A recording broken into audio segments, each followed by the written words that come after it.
요한이 그 세례를 반포한 후에 갈릴리에서 시작되어 온 유대에 두루 전파된 그것을 너희도 알거니와 하나님이 나사렛 예수에게 성령과 능력을 기름 붓듯 하셨음에 저가 두루 다니시며 착한 일을 행하시고 마귀에게 누린 모든 자를 고치셨으니 이는 하나님이 함께 하셨습니다.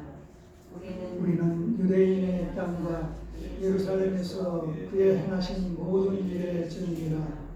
그를 저희가 나무에 달아 죽였으나 하나님이 사흘 만에 다시 살리사 나타내시되 모든 백성에게 하신 것이 아니요 오직 이 택하신 증인 곧 죽은 자 가운데서 일어나신 후 오시고 음식을 먹은 우리에게 하신 것이라.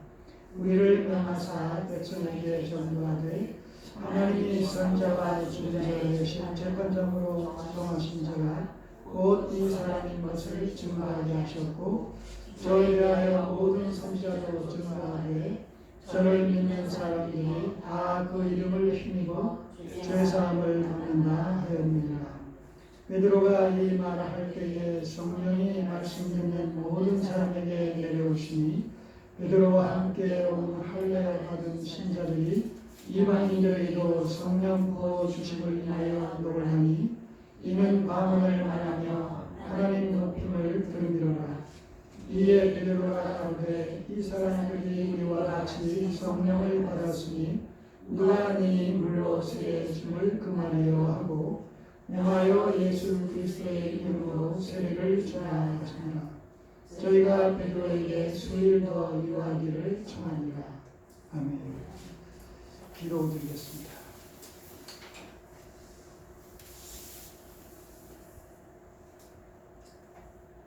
이방인에게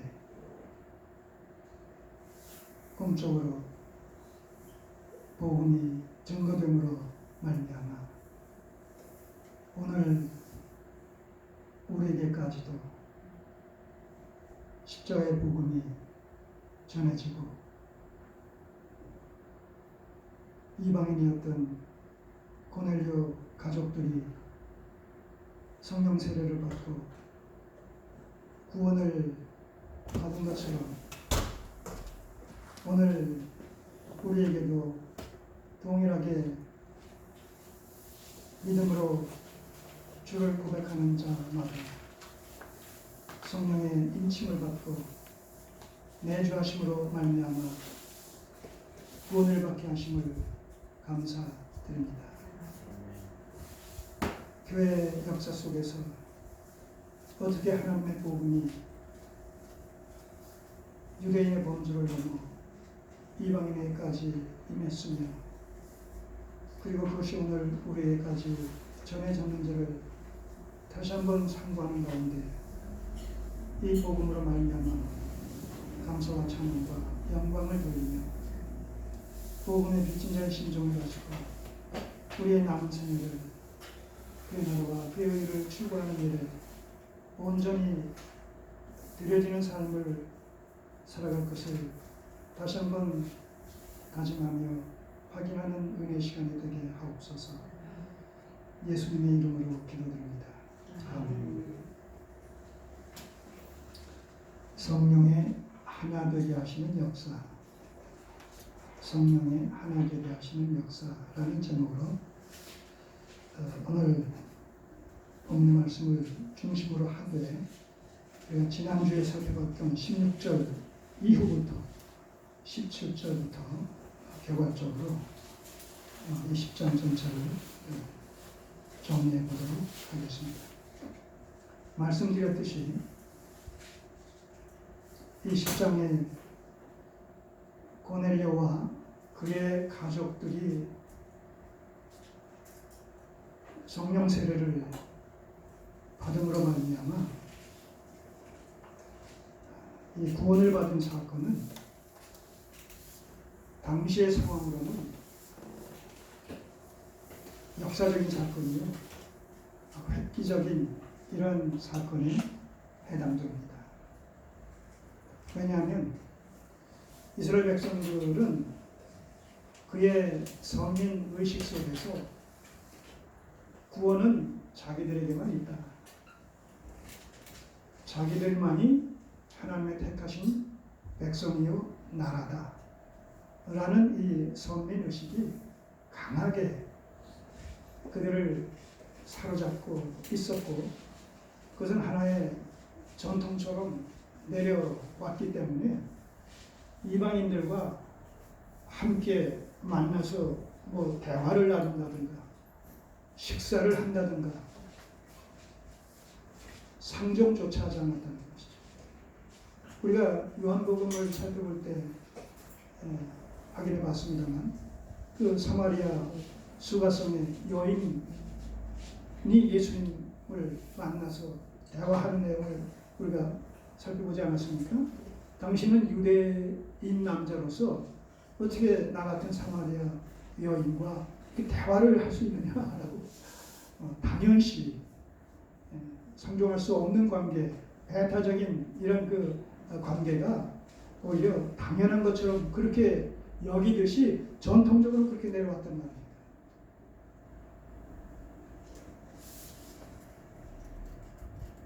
그러니 율법에 충실했던 이 사도 베드로의 입장에서 쉽게 그런 그 전통적인 의식을 벗어버릴 수가 있겠어요.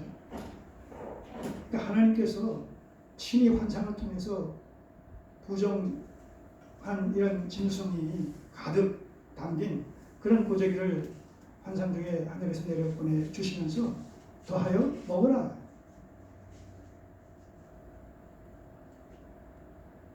네가 속되다 할지 모르지만 내가 깨끗하다고 했으니까 먹으라고 하나님의 음성을 들었음에도 불구하고 나는 지금까지 속된 것을 먹지 않았습니다. 나는 지금까지 율법을, 그러한 율법, 정결법에 나타난 그런 부정한 짐승을 먹지 않았습니다. 오히려 자랑하면서 그럴 수 없나이다 하면서 오히려 하나님의 말씀을 정면에서 외면하는 그런 그 처사를 우리가 지난 시간에 살펴보지 않았습니까? 그것은 불순종한다라는 그런 의미에서, 거역한다라는 그런 의미에서가 아니라 그렇게 하나님의 말씀의 율법에 충실해 왔었는데 어떻게 그걸 또 절 보고 먹으라고 하십니까? 저는 못하겠습니다. 이런 신앙의 어떤 정절과 절개를 지키겠다는 그런 의도에서 나온 말인 것이죠. 그럼에도 불구하고 하나님께서는 두 번, 세 번에 걸쳐서 먹으라 이렇게 말씀을 하신 후에 다시 이것이 하늘로 올라갔다고 했어요. 자, 그러니 17절 보세요. 베드로가 본 바 환상이 무슨 뜻인지 속으로 의심하더니, 자, 그런 일이 있은 후에 이 보자기가 하늘로 올라가 버림으로 말미암아 그 환상은 거기서 끝납니다. 그렇지만 그 환상의 여운이 계속 베드로의 심령을 사로잡고 있는 것이죠. 무슨 의미일까? 왜 하나님께서 그러셨을까? 분명히 정결법에 부정한 짐승 먹지 말라고 말씀하셨던 그런 짐승들이 가득 찬 그런 그 보자기를 보여주셨는데 그것을 또 먹으라고, 깨끗하다고 세 번씩이나, 그리고 이제 환상은 사라졌단 말이에요. 그러니 그 여운이 계속 남지 않았겠어요? 계속 곱씹어보는 거예요. 야, 그랬을까? 무슨 일일까? 내가 잘못 들었나? 여러 가지로 여기 베드로가 본 환상이 무슨 뜻인지 속으로 의심하더니라는 것이 계속 그 의구심을 불러일으키며 의아해하며 자꾸 곱씹었다는 얘기죠. 그렇게 너무나 그 환상이 강력하게 베드로의 의식을 사로잡고 있었다는 것이죠. 그런데 그때 마침 여기서 또 이런 그 표현이 나오지 않습니까? 우리가 이런 마침 바로 그때에 몇 년 후에 이런 표현들이 시제와 연관되어진 이런 표현들이 대개 하나님의 어떤 섭리의 손길과 연결되어 있다, 직결되어 있다, 이런 사실들을 우리가 그동안 공부해오면서, 성경을 공부해오면서 이미 알고 있는 바 아니겠습니까? 자, 그렇게 의심하고 있는 그 환상의 어떤 영향력에서 벗어나지 못하면서 고민하고 있는, 알고자 애쓰고 있는 이런 상황 속에서 마침 그와 때를 같이 해서 어떤 사건이 지금 일어나는 거예요. 고넬료에 보낸 사람들이 시몬의 집을, 베드로 시몬의 집을 찾아 베드로를 찾아서 문 밖에 서서 불러 묻되, 이들이 누구예요? 고넬료가 환상을 보고 요바에 있는 시몬 베드로를 찾아가서 그를 청해 와서 그의 말을 들으라 라는 환상을 이미 보지 않았습니까? 10장 초반부에. 예. 거기에 따라서 지금 고넬료가 두 하인과 그 다음에 부하 병사 한 사람을 그렇게 지금 보낸 것을 우리가 살펴봤습니다. 그들이 지금 마침 그때 도착한 거예요.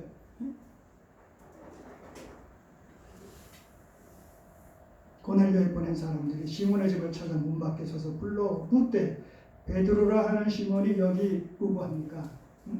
여기 살고 있습니까?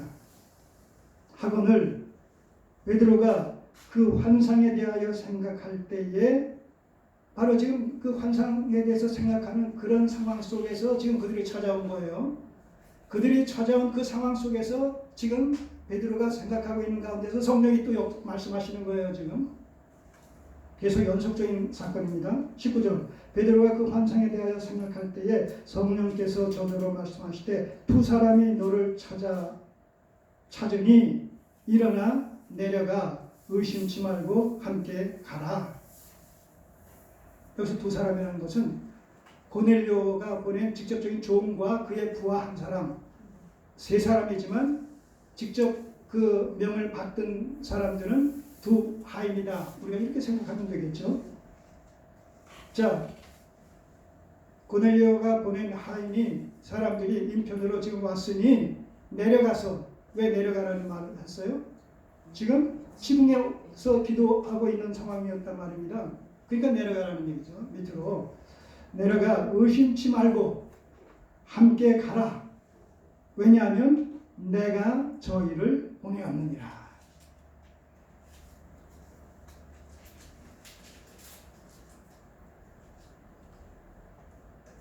고넬료가 환상을 보고 그 환상 속에서 하나님의 사자의 음성을 듣고 지금 사람을 보내는 것인데, 여기서 지금 베드로에게 말씀하는 당사자는 누구라고요? 성령께서 직접 하나님께서 나타나셔서 그에게 지금 말씀하는 것이다. 이렇게 우리가 이 상황을 이해할 수가 있겠습니다. 자, 그러니까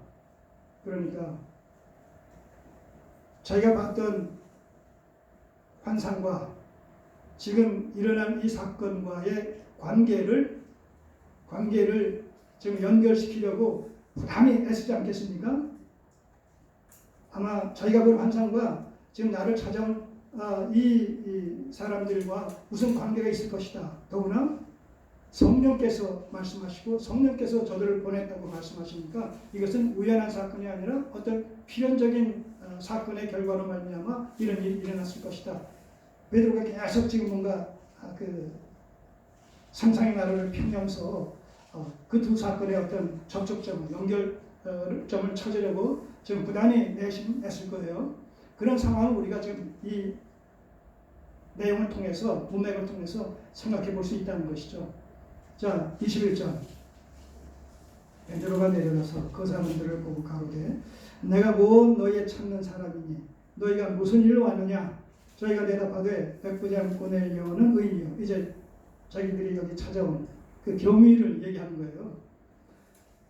백부장, 로마 군대의 백부장 고넬료라는 사람이 있는데 우리는 그들의 종이요 수하들입니다.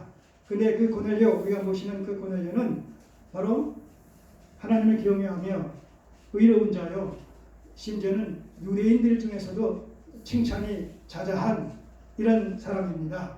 이런 내용을 여기서 소개하는 거예요. 유대 온 족속이 칭찬하더니, 자, 이런 것을 보면서 우리는 이 고넬료가 유대교로 개종은 하지 않았지만 유대교인들이 모이는 회당에 정기적으로 출석하는 유대 이방인 유대 교인이 아닌가 이렇게 추측할 수가 있겠다 하는 얘기입니다. 그러니까 하나님을 경외하면서 그 의를 지켜 행하는 이런 그 표현을 쓰는 이유가 거기에 있겠죠. 자, 그 집으로 청하여 말을 드리려 하느니라 한데 23절 베드로가 불러들여 유숙하게 하니라. 자, 그래서 자초정 얘기를 들으니까 뭔가 연결점을 찾음으로 말미암아서 그들이 이방인임에도 불구하고 들어오라고 해서 자기가 거하고 있는 그 집에 하루를 유숙하게 했다. 여러분, 이거는 베드로의 의식 속에서 지금 엄청난 개방과 진보가 지금 일어나고 있다는 것에 대한 안증입니다. 그리고 그것은 부정한 짐승을 먹으라고 하셨던 그 보자기 환상과 불가분리의 관계성을 맺고 있는 것이죠. 우리도 마찬가지예요. 전통적인 신앙관에 깊이 우리가 매몰되어 있다가 우연찮은 기회에 참된 복음 또 참된 진리의 말씀에 접촉이 될 때 처음에는 그것이 우리에게 어떤 의구심을 불러일으키죠. 지금까지 수십 년을 이런 줄 알고 믿어왔는데 이런 줄이 아니라 저런 줄이다 라는 얘기를 들었을 때 얼마나 충격으로 다가오겠습니까? 그럼 지금까지 내가 이런 줄 알고 믿어왔던 그 모든 신앙의 어떤 그 내용과 그런 그 여정이 왜곡되어졌던 것이란 말인가, 잘못된 것이란 말인가, 이런 그 의심을 불러일으키게 될 때 얼마나 영적으로 고통스럽겠습니까? 그래서 영적으로 계속 충돌이 일어나고 또 싸우게 되고 이런 가운데서 성령께서 역사하신다면 그 말씀을 받게 되고 그러므로 말미암아 전통의 옷을 벗고 계시의 옷으로 갈아입는 이런 경험들을 특별히 우리들은 다 아마 해본 사람들이 아닌가 그런 생각을 해보게 됩니다.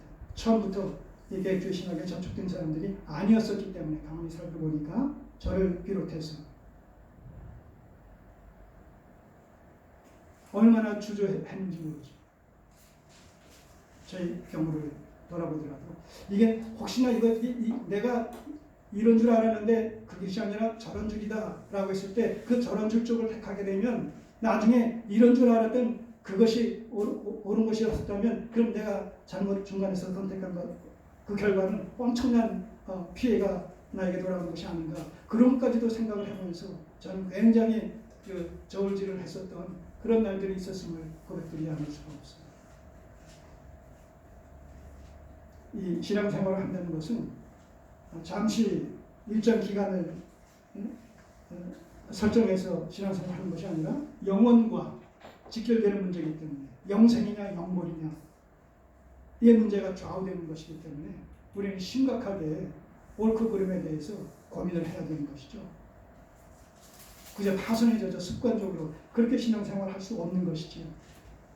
베드로의 심정이 그랬으리라 생각됩니다. 자기는 지금까지 오히려 하나님의 말씀에 정심으로 순종하며 신앙의 정절을 지켜 온다고 했던 것인데 바로 그 문제가 그 환상을 통해서 완전히 180도 바뀌어지는 그런 상황에 처했을 때 얼마나 베드로의 입장에서는 난감하겠어요. 어떻게 처신해야 될지 모르는 그런 그 심정이 아니겠습니까? 자, 그런 가운데 지금 일련의 이런 사건들이 지금 진행되어 오면서 뭔가 연관이 있구나, 연관이 있겠구나. 점점 자기의 어떤 전통적인 그런 그 계시관에서 뭔가 이제 균열이 가기 시작하는 것이죠. 긍정적인 의미에서 균열이 가는 거예요. 이제 좋은 쪽으로 그 환상의 본질을 이해하고 인정하는 쪽으로 자꾸 이제 향해 나아가는 것이죠. 자, 그렇게 해서 하루 유숙을 한 다음에 23절 이튿날 일어나 저희와 함께 갈새. 자, 함께 가는데 그냥 세 사람이 찾아오지 않았습니까? 네, 근데 그들과 함께 그냥 간 것이 아니라 베드로가 그들과 함께 갈 때에 자기 나름대로 요바에 있는 기독교로 개종한 유대인 두 형제를 함께 동참시켜서 동행을 하는 이런 모습을 여기서 보게 됩니다. 욥바 두어 형제도 함께 가니라. 그러니까 전부 몇 사람이 지금 가이사라로 가고 있는 거예요? 몇 사람이에요? 6사람이. 그게 이제 11장에서 나옵니다. 그래서 6사람. 자, 여기서 왜 베드로가 그들을 쫓아서 고넬료를 만나러 가이사라로 가는 과정 속에서 왜 이 두 사람을 함께 동행시켰을까요? 자, 이런 것들이 나중에 보게 되면 이 예루살렘 형제들이 이런 내용들을 이제 나중에 알고 힐난한다고 그랬어요. 그 11장 2절을 보세요.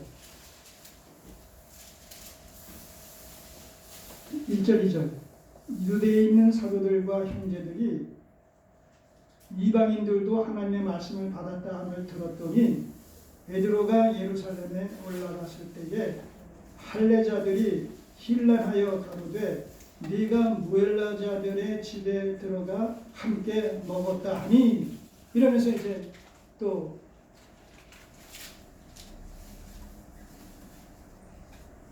율법을 어겼다고 그들과 상종했다고 책망하는 이런 일이 있게 된단 말입니다. 이럴 때 그 함께 동행했던 그 두 사람들이 어떻게 되겠어요? 바로 진위성 여부를 정당함을 갖다가 그럴 수밖에 없는 당위성을 갖다가 증거해주는 증인의 역할을 할 수가 있을 것이다라는 것을 염두에 두고 베드로는 철저하게 지금 상황을 정리를 하고 있는 것이죠. 자, 그렇게 해서 다시 돌아오셔서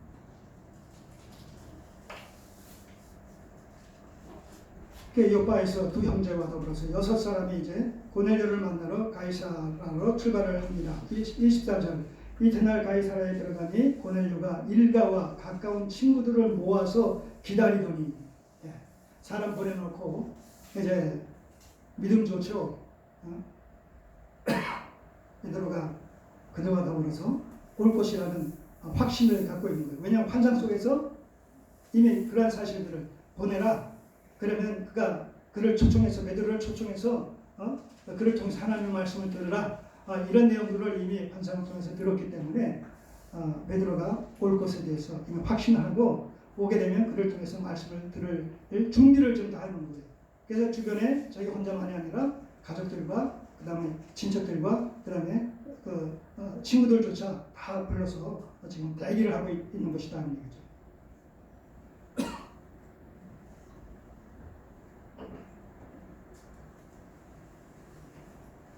말씀을 사모하는 고넬료의 심정을 여기서 우리가 읽을 수가 있죠.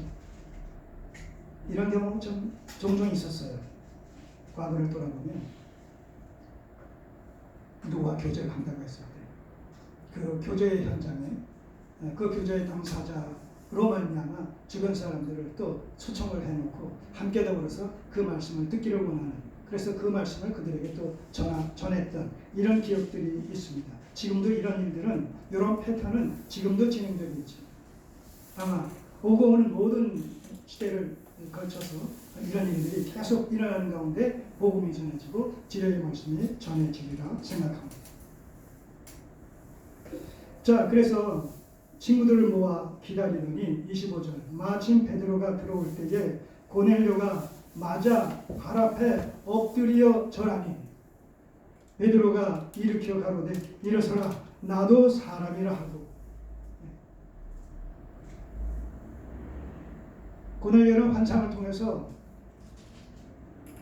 하나님의 사람 베드로를 초청해서 그에게 말을 들으라 라는 그 환상 속에서 베드로가 하나님의 사자인 것으로 인식을 하고 있었기 때문에 굉장히 존귀한 자로 높은 자로 경외해야 될 자로 그렇게 생각하고 있었기 때문에 범인으로 생각하지 않았기 때문에 그를 만나자 그 앞에 자기가 모르는 사이에 본능적으로 무릎을 구부리고 좀 경배하고자 하는 그런 심정을 가지고 허리를 굽히는 이런 모습을 보였을 때 베드로가 경배는 하나님만이 받으실 수 있는 거다.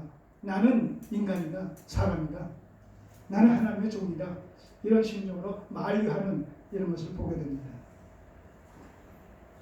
오늘날 특별히 목회자들, 말씀을 맡은 자들이 참 주의해서 살펴봐야 될 이런 대목이 아닌가 이런 생각을 해봅니다. 자신도 모르는 사이에 높임을 받게 되다 보면 의뢰이 그러려니 이렇게 타성화되어지는 이런 것이 또 인지상정 아니겠습니까? 죄성을 가진 인간의 인지상정의 모습이죠. 끊임없이 우리 자신을 돌아보면서 나는 하나님 앞에 종이다. 내게 그런 은사를 주셔서 하나님을 위하여, 복음을 위하여, 교회를 위하여, 하나님의 나라를 위하여 쓰임받는 하나의 도구일 뿐이지. 그래서 우리에게 주신 은사는 자랑거리가 될 수가 없어요. 자랑거리가. 또 우리에게 주신 은사는 어떤 계급적이거나 어떤 서열이 매겨질 수 있는 그런 성질의 것이 아닌 것이지요. 우리에게 주신 은사는 마치 몸에 붙은 지체와 다름없는 것이죠. 지체에서 우리가 우열을 논할 수 있겠습니까? 그렇지 않잖아요. 우리가 지체를 가지고 서열을 매길 수가 있겠습니까? 심장이 1등, 뇌가 2등, 팔다리가 3등, 이렇게 순서를 매길 수가 있겠습니까? 그럴 수 없어요. 모두가 다 중요한 것이죠. 모든 지체 중에 어느 한 부분이 없으면 온전한 이런 사람의 모습을 갖추었다라고 볼 수 없는 거예요. 자, 그런 의미에서 우리에게 주신 은사는 교회의 덕을 위해서, 하나님의 영광을 위해서 우리가 수단과 방편으로 쓰일 뿐이지 그것이 결코 자랑거리가 될 수 없다는 것이죠. 고린도 교회가 바로 그 부분을 알지 못했기 때문에 그 은사로 말미암아 여러 문제가 야기되어져서 그런 그 상황을 우리가 고린도서를 살펴보게 될 때 확인하게 되는 것이죠. 그들은 영적인 수준이 낮았기 때문에 은사를 가지고 서로 자랑하면서 이것이 더 큰 은사다, 작은 은사다 이러면서 서로 다투었던 이런 상황을 보게 되는 것이죠. 그런 게 아니라는 겁니다. 여기서 베드로는 고넬료가 그런 그 존경하는 그런 표를 했을 때 극구 사양을 하면서 자신은 하나님의 종일 뿐이기 때문에 그런 그 경배 대상이 될 수 없다는 것을 완강하게 거절하는 이런 모습을 보게 됩니다. 겸손한 모습을. 자, 27절. 더불어 말하며 들어가 여러 사람의 모인 것을 보고 이르되 28절. 유대인으로 이방인을 교제하는 것과 가까이 하는 것이 위법인 줄을 너희가 알거니와. 자, 이게 끊임없이 뭔가 그 전통적인 것이 이 베드로를 붙잡고 있는 거예요. 그렇기 때문에 자기가 지금 이방인의 집 고넬료의 초청을 받아서 이방인을 만나러 여기 왔다라는 것 자체에 대해서 정당성을 부여하기 위해서 내가 여기 온 것은 그럴 만한 이유가 있어서, 정당한 이유가 있어서, 말하자면 그런 환상을 통해서 또 성령께서 그렇게 말씀하셨기 때문에 그래서 온 것이지 내가 자의로 임의로 내 발로 온 것이 아니다. 그러니까 내가 여기 온 것은 정당한 것이다. 그걸 지금 강조하기 위해서 너희도 알다시피 이방인들이 너희도 알다시피 유대인들은 이방인과 상종하지 않는다. 민족적으로 종교적으로 차별화되어 있기 때문에 전통적으로 자 그것을 얘기하면서 그럼에도 불구하고 내가 이렇게 보게 된 배경에는 그럴 만한 이유가 있어서 왔다. 이러면서 자기의 이 고넬료 집 방문을 정당화시키는 그런 의미의 내용이 여기 담겨 있는 것이죠. 위법인 줄을 너희도 알거니와 하나님께서 내게 지시하사 이거 보세요. 내가 여기 오게 된 이유는 원래는 이방인과 유대인들이 상종할 수 없는 관계지만 그러나 하나님께서 내게 지시하사 아무도 속되다 하거나 깨끗이 않다 하지 말라 하시기로 부름을 사양치 아니하고 만들라. 여기서 이제 자기가 봤던 부정한 짐승에 대한 환상 얘기를 하면서 자 이걸 보게 되면 이 시점에서 이 즈음에서 베드로는 이제 이 부정한 짐승 그 환상의 의미를 어느 정도 지금 깨닫고 있구나라는 것을 독자들로 하여금 이제 의식하게 하죠. 네. 자, 그래서 그걸 이제 어느 정도 인식을 했어요. 자, 그렇기 때문에 여기까지 왔으니까 29절 문눈이 무슨 일로 나를 불렀느냐. 이제 본론으로 들어가는 거예요. 무슨 일로 나를 불렀느냐. 이때 고넬료가 대답한 이야기는 자기가 봤던 그 환상 얘기를 다시 한번 반복하는 거예요. 그것이 32절 사람을 요바에 보내어 베드로로 하는 시몬을 청하라. 저가 바닷가 비장 시몬의 집에 우관이라 하시기로. 자, 그런 환상을 들었다는 것이죠. 그래서 33절 내가 곧 당신에게 사람을 보내었더니 오셨으니 잘하였나이다. 이제 우리는 주께서 당신에게 명하신 모든 것을 듣고자 하여 다 하나님 앞에 있나이다. 자, 얼마나 성숙한 믿음의 소유자로서의 모습입니까? 얼마나 하나님의 말씀을 사모하는 자의 모습입니까? 얼마나 하나님을 경외하면서 의를 행하는 자의 모습입니까? 그런데 사실 이 고넬료는 이 시점에서 아직 주님을 영접하지 못했던 거예요. 필요한 조건은 다 갖추고 있음에도 불구하고 아직 충분하지가 않았어요. 예수 그리스도의 복음에 접촉되지 않은 상태예요. 다시 말해서 하나님의 택하신 백성으로서 지금 존재하고 있을 뿐 아직 복음과는 지금 뭔가 간격이 있는 이런 위치에 지금 이 고넬료가 서 있는 것이죠. 그럼에도 불구하고 이미 본질에 있어서는 뭐예요? 하나님의 택하신 백성으로서 존재하고 있는 것이죠. 그의 정체성은. 그렇기 때문에 하나님을 경외하며 의를 행할 수 있었던 것이 바로 그런 것이라는 거죠.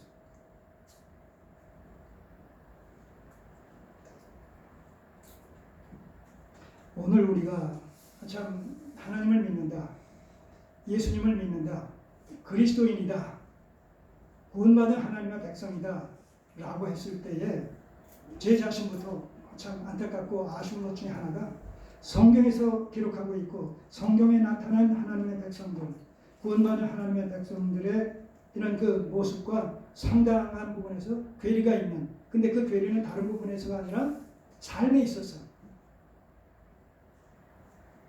믿음의 열매로서의 행함에 있어서 항상 그 부족한 이런 것을 느끼곤 합니다. 우리가 이 부분을 살펴봄에 있어서도 고넬료는 아직 주님을 영접해서 구원받지 않은 택한 백성의 이런 신분에 있었음에도 불구하고 하나님을 향한 그의 신실함은 우리를 부끄럽게 한단 말입니다. 특별히 욥에 대해서 사단에게 욥을 소개하면서 하나님께서 뭐라고 평가하십니까? 그와 같이 순전하고 정직하며 하나님을 경외하며 악에서 떠난 자가 세상에 없다. 이렇게 참 욥을 하나님께서 칭찬하시면서 자랑하시면서 당당하게 사단에게 하나님의 백성으로서의 욥을 갖다가 소개하시지 않습니까? 하나님께서 우리 자신을 사단에게 소개하시면서 이와 같이 순전하고 정직하며 하나님을 경외하며 악에서 떠난 자가 없다라고 말하실 수 있을까? 이런 생각을 하게 되면 송구스럽게 그저옵니다.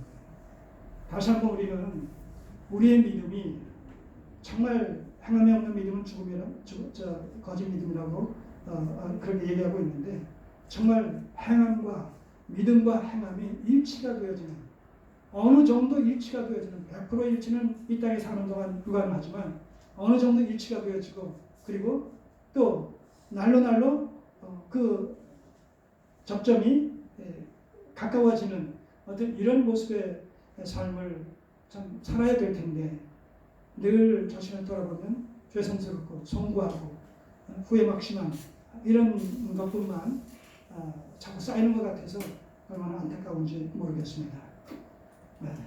저만 그런지 모르겠지만 어쨌든 저는 그래요. 그래서 늘 그냥 죄송스럽고 송구하기 짝이 없는 이런 심정을 갖게 되는데, 그것만이 능사는 아닐 텐데 이거 언제까지 계속 이래야 되나 그런 생각도 갖곤 합니다. 이 고넬료 이 부분을 정리하면서 스스로 남몰래 참 부끄러운 이런 마음을 가지고 주님 앞에 죄송한 심정을 좀 토로했던 이런 기억들이 또 생각이 납니다. 자, 그래서 이 베드로를 통해서 하나님께서 설명하신 모든 말씀을 듣기를 원한다고 말씀하십시오. 우리가 듣겠나이다. 자, 이렇게 준비된 모습으로 이제 베드로의 입술을 이제 쳐다보면서 떨어질 그 말을 지금 고대하는 이런 갈급한 이런 그 심정의 베드로의 모습을 여기서 고넬료의 모습을 보게 됩니다. 34절. 이 이제 베드로의 설교예요, 바로.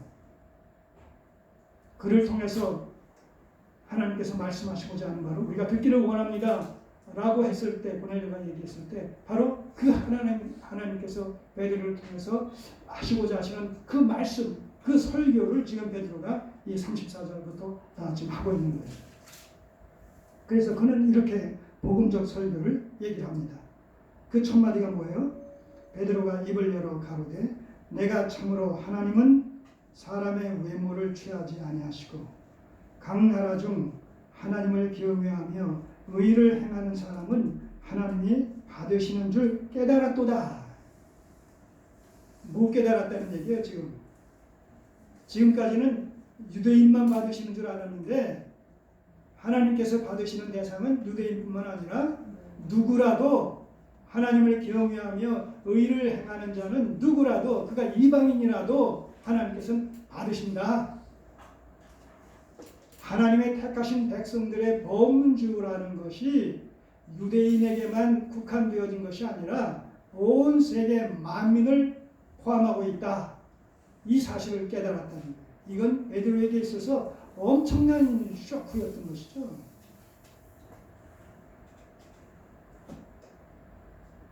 오늘 우리는 이미 이것이 보편화되어진 이런 시대에 살고 있기 때문에 우리가 유대인에 대해서 이방인이건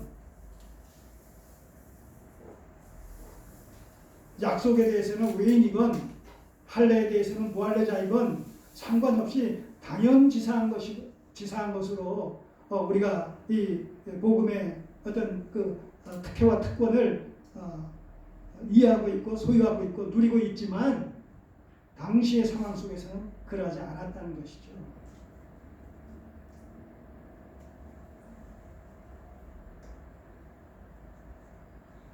참 시대가 좋을 뿐만 아니라 시대가 변했기 때문에 남녀 칠세 부동석이라는 이런 어떤 표현이 이 시대에 가당키나 합니까?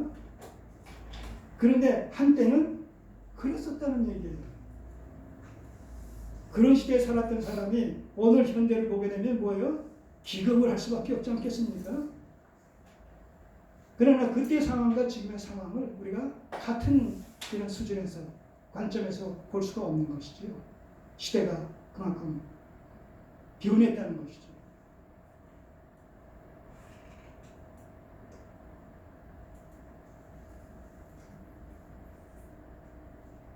베드로의 의식이 계속 이제 복음 안에서 개방적이 되어가는 이런 모습을 여기서 보는 거예요.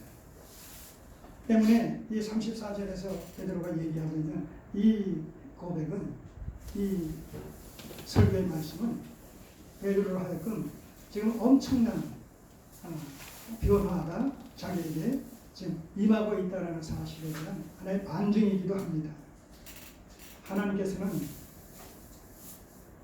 나라와 민족과 남녀노소 빈부 귀천의 어떤 차이를 두고 하나님의 백성들을 선별적으로 취사 선택하시는 것이 아니라는 것.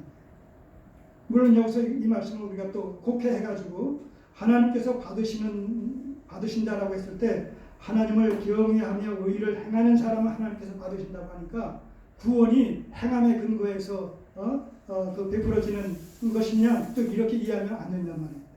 이 사람 고넬료가 이렇게 하나님을 경외하며 의를 행할 수 있었던 배경 속에는 뭐예요? 보다 본질적으로 그가 이미 하나님의 택하신 백성이라는 그런 신분의 소유자로 서 있었기 때문에 이러한 일들이 가능했다는 것이고, 그 결과로 말미암아 이제 복음이 그에게 전해짐으로 말미암아서 명실상부한 하나님의 택하신 백성의 반열에 이제 세워져